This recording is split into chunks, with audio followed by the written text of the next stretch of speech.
ഇവിടെ ഇന്നലെ രാത്രി ഞാൻ ഉറങ്ങിയില്ല, അരമണിക്കൂർ ഉറങ്ങിയുള്ളൂ. അരമണിക്കൂർ വെറും 30 മിനിറ്റ് ഞാൻ ഉറങ്ങിയുള്ളൂ.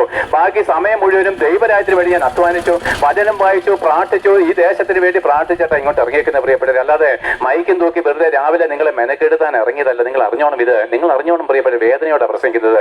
എന്നാൽ നിങ്ങൾ ഈ സുവിശേഷം തള്ളിക്കളഞ്ഞ് മാനസാന്തരപ്പെട്ട് സ്നാനമേറ്റ് കർത്താവിനോട് ചേരുവാൻ മനസ്സില്ലാതെ നിങ്ങൾ ഈ ലോകത്തിൽ പാപിയായിട്ടാണ് അടക്കപ്പെടുന്നെങ്കിൽ അത് ആരായാലും ഏത് കൂടിയവനായാലും പ്രിയപ്പെട്ടവരെ, ഇന്നാണ് ക്രിസ്തു വരുന്നതെങ്കിൽ ഇന്നേക്ക് 1000 ആണ്ട് തികയുന്ന ലോകം അവസാനിക്കുമെന്നും ആ ലോകാവസാന ദിവസം എന്റെ പ്രസംഗം കേട്ട നിങ്ങൾ ഓരോരുത്തരും കല്ലറകളെ വിട്ട് ഇതേ രൂപത്തിൽ എഴുന്നേറ്റ് വരും.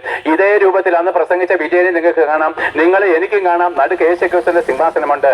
നമ്മുടെ സകല രഹസ്യങ്ങളും പാപങ്ങളും അവൻ പരസ്യപ്പെടുത്തി ഈ പ്രസംഗം വെച്ച് നിങ്ങളെ ന്യായം വിധിച്ച് അവൻ നിന്നെ നിത്യമായിരിക്കുന്ന നരകത്തിലേക്ക് തള്ളിക്കളഞ്ഞാൽ അന്ന് സൂര്യനില്ല, ചന്ദ്രനില്ല, നക്ഷത്രങ്ങളില്ല, സമയമില്ല, കാലമില്ല.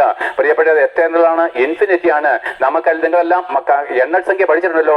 നടുക്ക് 0 ആണ്, വലത്തോട്ട് പോയാൽ +1, +2, +3 എന്തുണ്ടോ പ്രിയപ്പെട്ടെ?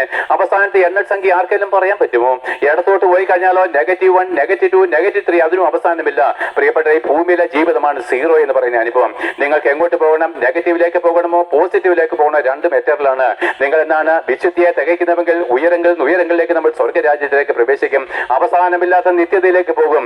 പാപിയായിട്ട് അണക്കപ്പെടുന്നതെങ്കിൽ നിത്യമായിരിക്കും നരകത്തിന്റെ അടിത്തട്ടിലേക്ക് അവസാനമില്ലാതെ നിങ്ങൾ എരിഞ്ഞുകൊണ്ടിരിക്കും. എന്ത് വേണം നിങ്ങൾ തീരുമാനിക്കാം. ഞാൻ ഏതായാലും എന്റെ കർത്താവിന്റെ വഴി തെരഞ്ഞെടുത്തു. അതാണ് എന്റെ ഏറ്റവും ജയം, അതാണ് എനിക്ക് ലാഭമെന്ന് ഞാൻ തിരിച്ചറിഞ്ഞു. ആകിയാൽ നിങ്ങളുടെ കുഞ്ഞുങ്ങളോ നിങ്ങളോ നരകത്തിലേക്ക് ഒടുങ്ങിപ്പോകാതിരിപ്പാന് മാനസാന്തരപ്പെട്ട് ഏകരക്ഷകനും ദൈവമായിരിക്കുന്ന യേശുക്രിസ്തുവിലേക്ക് തിരിഞ്ഞ് പാപമോചനം നേടി, സ്നാനമേറ്റ് പാപമോചനം നേടി അവന്റെ മക്കളും വിശുദ്ധരുമായിട്ട് കഷ്ടം സഹിച്ച് നിത്യരാജ്യത്തിലേക്ക് പ്രവേശിച്ചുകൊള്ളുമെന്ന് ഘോഷിച്ചുകൊണ്ട് ഈ പ്രസംഗം ഞാനിവിടെ നിർത്തുകയാണ്. വിശ്വസിക്കുന്ന ഏവനെയും യേശുക്രിസ്തു മുഖാന്തരം ദൈവം അനുഗ്രഹിക്കട്ടെ.